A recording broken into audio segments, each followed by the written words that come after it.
The Soybean School on RealAgriculture.com is brought to you by Pride Seeds, Nodulator Pro, and Cruiser Max Vibrance Beans.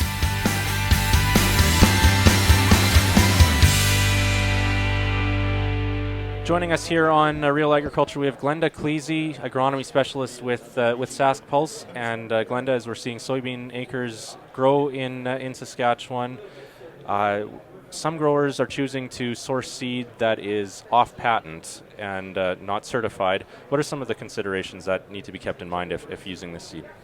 Well, I think that some of the things that growers need to think about if they're choosing off-patent soybean seed to buy, that they need to be really aware of the maturity of the seed that they're purchasing and ensure that it's going to fit in the region that they're growing that soybean seed.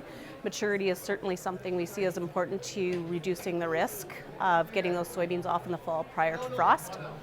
The other thing they need to take into consideration is things like the germination, the quality, and the purity of that seed to make sure that they're really getting the product that they are looking for and that they're going to get the return on their investment. So what are some of the steps that growers can take then to actually know what they have or have some assurance that that criteria is met?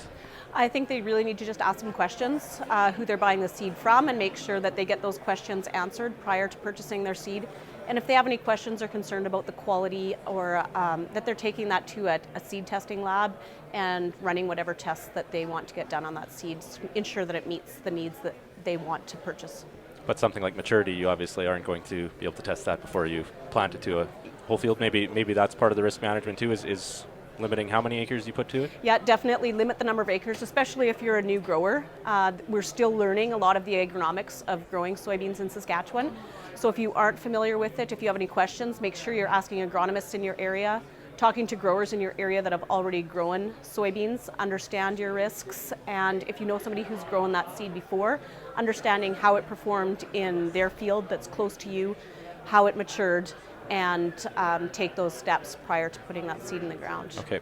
How much of this interest is being driven because soybeans are a new crop and growers are looking to get into it, maybe at looking to cut costs in terms of getting into growing soybeans here in Saskatchewan? In terms of buying in terms of buying this non-certified seed, is that one of the reasons this is happening? Yeah, cost is certainly going to be a factor. Probably the driving factor there. The cost is definitely lower compared to certified seed, other seed that you can buy today.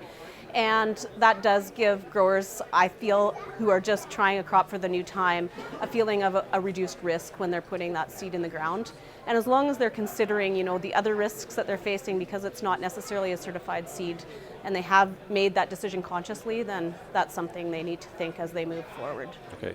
In the long term, do you see a shift towards more certified seed, or what will it take to move away from using the old genetics, I guess? Well, I think just like any crop that we see out there, that we do see shifts to new varieties. And what's really exciting right now, especially for growers in Saskatchewan, is there's a lot of new varieties moving forward, a lot of new shorter maturity varieties coming, varieties with new traits.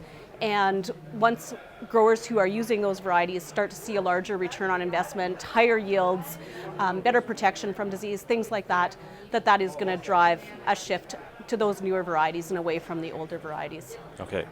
And finally then, Glenda, we're not in a position to comment on the legality or the legal aspects of this, but that's something that growers also need to be aware of and get answers on? Certainly. I mean, as with any products, make sure that you understand things like plant breeders' rights and the legal aspects of the seed that you're buying. Is it something that you can save and regrow on your farm? Are you making a legal purchase? Is it something you're allowed to buy from your neighbor? Those kinds of things. It's certainly important to understand before you make any seed purchase. All right. Thanks for your time.